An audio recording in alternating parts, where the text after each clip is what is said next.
Frères et sœurs, bonjour tous. Ce matin, nous allons étudier ensemble la vie dans le témoignage de Matthieu.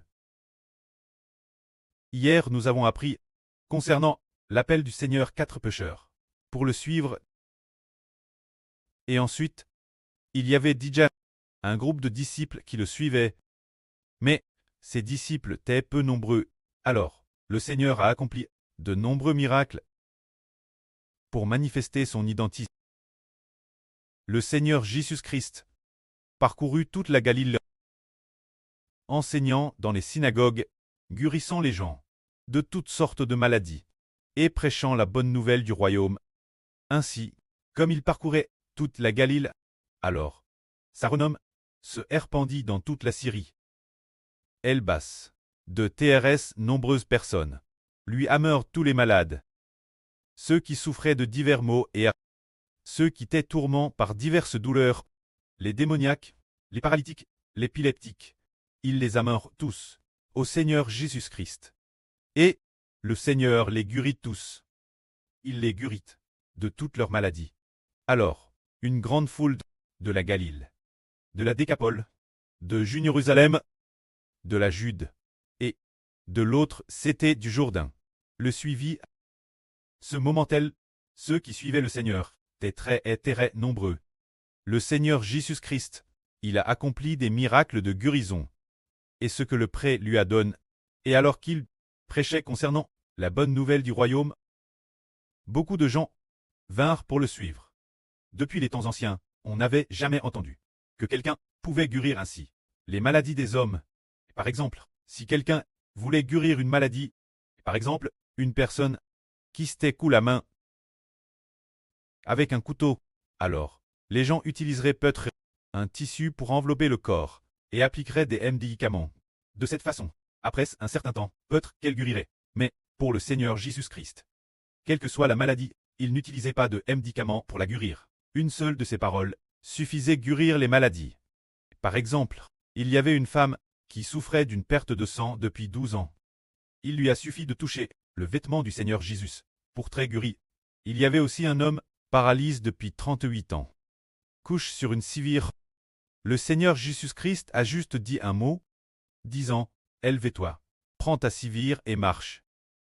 Cet homme fut immédiatement guéri, et madame, il a directement ressuscité des morts. Par exemple, la fille de Jairus était morte, mais le Seigneur dit « Jeune fille, je te l'ordonne, lève-toi ». Alors, cette jeune fille qui venait de mourir ressuscita d'entre les morts, ce que le Christ Seigneur a fait. Ses grands pouvoirs de guérison devaient manifester qu'il venait du royaume des cieux. Le pouvoir de guérison était pour montrer que son pouvoir de guérison ne venait pas de la terre, mais venait du ciel. C'est l'évangile du royaume des cieux, aux filles venant du royaume des cieux. Le pouvoir de guérison.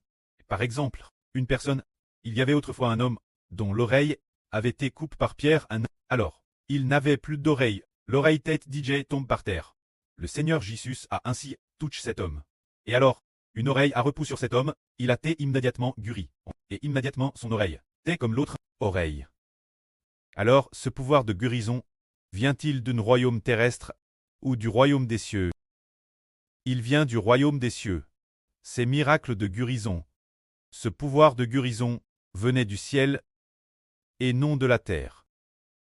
Par exemple, il y avait quelqu'un, c'était la belle lèvre de Pierre. Elle avait une forte fièvre et était couchée au lit. Alors, quelqu'un l'a dit au Seigneur. Le Seigneur est-il ainsi touché la main de la belle lèvre de Pierre. Avec sa propre main, déesse qu'il a touché la main de la belle lèvre de Pierre. La fièvre est tombée immédiatement. Ce pouvoir de guérison est différent de celui de la terre. De la capacité de guérison terrestre, c'est dire que le pouvoir de guérison du Seigneur Jésus-Christ vient du royaume des cieux. C'est pourquoi ce qu'il prêchait, c'était l'évangile du royaume des cieux, qui vient du ciel. Ce moment-là, nous n'avions jamais entendu parler d'un tel pouvoir venant du royaume des cieux. Les gens de cette époque ont eu l'occasion de voir ce pouvoir du Seigneur Jésus-Christ. Ce pouvoir se manifester. De très nombreuses personnes ont ainsi vu le Seigneur Jésus-Christ avec ce pouvoir de miracle de guérison. Et en furent tout tonnes. En fait, il y a un royaume dans les cieux, se dire le royaume des cieux. Parce que, lorsque le Seigneur Christ exerçait son pouvoir de guérison, il disait que ce pouvoir ne venait pas de la terre, mais venait du ciel, venait du royaume des cieux, venait de Dieu. Le lieu où Dieu habite est dans les cieux, dans le royaume des cieux. Ainsi, cela faisait penser aux gens de l'époque. Oh, en fait, il y a un royaume dans les cieux. Le pouvoir venant du royaume des cieux est si grand et si merveilleux. Alors, ce que le Seigneur Christ leur apprêche, est-ce l'évangile du royaume terrestre ou l'évangile du royaume des cieux? Ce qu'il apprêche, c'est l'évangile du royaume des cieux. Regardons, les gouvernements terrestres, chacun de leur pays, ils mettent tous en place toutes sortes de soins médicaux. Il y a l'assurance retraite, l'assurance maladie, et toutes sortes d'hôpitaux. Mais l'endroit où il y a le plus de morts, c'est l'hôpital. Des multitudes de gens, meurent. Les dirigeants de la terre, aucun d'eux ne peut guérir les maladies des hommes, ou les empêcher de tomber malades. Mais le royaume des cieux fait en sorte que l'on ne soit plus jamais malade. Quand l'évangile du royaume, l'autorité du royaume des cieux, descendront sur la nouvelle terre, y aura-t-il encore des gens malades? Non, plus aucun. Y aura-t-il des paralytiques, des sourds ou des aveugles? Non, plus aucun. Y aura-t-il quelqu'un qui mourra? Non plus. Madame la mort n'existera plus. La mort sera jetée dans le tank de feu et de soufre. Il n'y aura plus non plus de malédiction, moins que ce ne soit un gouvernement venant du royaume des cieux. Le pouvoir vient du royaume des cieux. Quand le gouvernement du royaume des cieux régnera sur la terre n'aura plus de souffrance, plus de douleur, et plus de mort. Et entre les hommes, il n'y aura plus de conflit. Mais plus personne n'aura de maladie, ni de mort. De plus, le péchage l'intérieur de chacun sera complètement guéri. Personne ne sera coupable de pch. Et personne ne mourra. Il n'y aura plus de tristesse. Ce moment-là, la terre n'aura plus de malédiction. Sur toute la terre, il n'y aura que des bénédictions. C'est le gouvernement qui vient du royaume des cieux. Mais actuellement, qu'en est-il du pouvoir terrestre? Regardons. Quand les dirigeants de la terre gouvernent, il y a beaucoup de famines, d'épidémies, et aussi de grands tremblements de terre. De plus, il y a des conflits, des guerres et des troubles. Il y a la mort. L'espérance de vie des hommes n'est que d'environ 80 ans. C'est le pouvoir terrestre, le gouvernement terrestre, lorsqu'il règne sur la terre. Mais l'avenir, quand le royaume des cieux régnera sur la terre, les gens de la terre, les habitants de la terre, personne ne mourra. Tous ne connaîtront plus jamais la mort. De plus, la mort sera jetée dans le tank de feu et de soufre.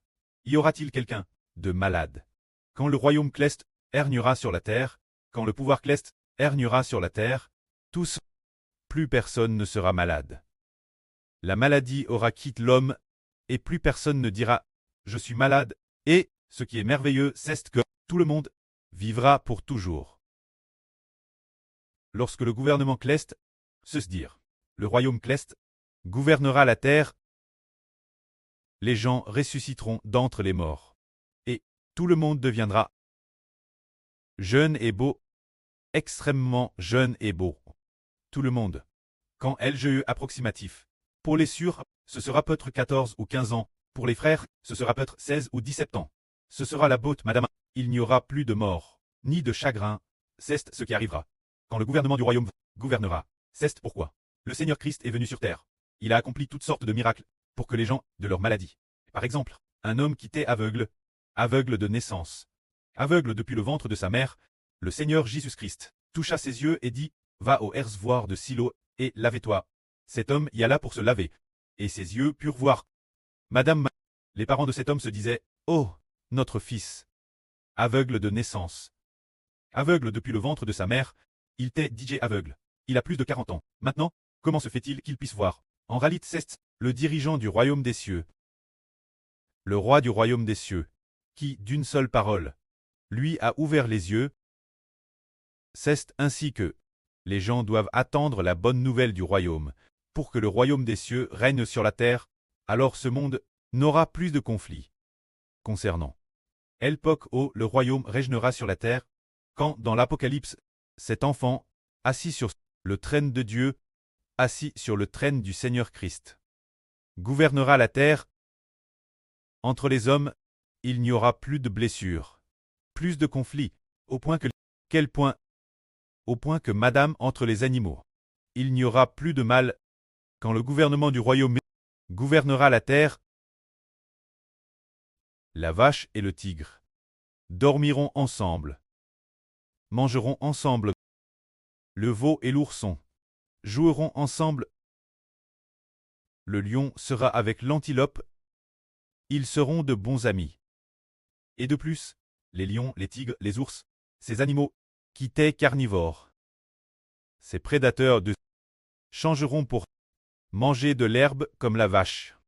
Et ces animaux ne se feront plus de mal. Madame le cobra, si grand, un serpent si venimeux, l'homme pourra toucher sa gueule, et il ne lui fera plus de mal. Et en ce jour, sous le règne du gouvernement du royaume, tous les animaux ne mourront plus non plus. Frère et sœurs, cela ne veut pas dire que les hommes ne mourront plus. Mais madame, entre les animaux, ils ne se feront plus de mal, et ne mourront plus. Car Dieu dit que, lorsque cet enfant de l'Apocalypse gouvernera et régnera, la connaissance de Jéhovah remplira la terre, tout comme les eaux couvrent la mer. Dans le royaume dirigé par Jéhovah, sous le gouvernement de Jéhovah, lorsqu'il régnera sur la terre, rien de tout cela ne fera plus de mal, ni ne détruira, car toute vie connaîtra Jéhovah. Non seulement les hommes connaîtront Jéhovah, mais madame, toutes les vies sur la terre connaîtront Jéhovah en ce temps-là. Par exemple, les hommes actuellement mangent du poisson et toutes sortes de viande. Mais, lorsque le royaume des cieux régnera, lorsque l'enfant de l'Apocalypse siégera sur son trône de gloire, pour régner sur la terre, les hommes ne mangeront plus de viande. Que mangeront-ils? Au commencement, dans le jardin d'Éden, le précleste ordonna, l'homme mangerait des fruits et des légumes pour nourriture, et les animaux mangeraient de l'herbe et des feuilles vertes pour nourriture. C'est un retour ce que Dieu, en créant l'homme l'origine, et en créant la vie, avait initialement prévu qu'il mange. C'est cela l'évangile du royaume des cieux. Il s'agit de raconter l'évangile du royaume. Frère Heber, dans sa traduction de la Bible, ne le traduit pas par évangile du royaume des cieux, mais le traduit par évangile du royaume céleste. Le royaume ici est le royaume d'un roi, ce qui signifie que le royaume céleste est la bonne nouvelle de son règne sur la terre. Ainsi, il s'agit d'abord de raconter que le Seigneur Christ devait être crucifié pour racheter l'humanité, et que tous les rachets seront l'avenir sous l'autorité du royaume, sous la domination du royaume. Par exemple, sur la terre, un tiers de l'humanité sera racheté. Ce tiers de personnes, par qui l'avenir seront-elles gouvernées? Par les dirigeants du royaume céleste, qui les gouverneront, et non par des hommes de la terre. Pour les gouverner, lorsque les dirigeants du royaume céleste les gouverneront, les dirigeants du royaume céleste utiliseront leur propre vie pour racheter les enfants de la nouvelle terre. Alors, leur attitude envers les habitants de la nouvelle terre sera comme celle de parents envers leurs propres enfants, les aimant profondément. Ainsi, lorsque le royaume céleste régnera, la terre aura enfin de l'espoir. Que la gloire soit rendue au Prêtre et au Seigneur. Amen.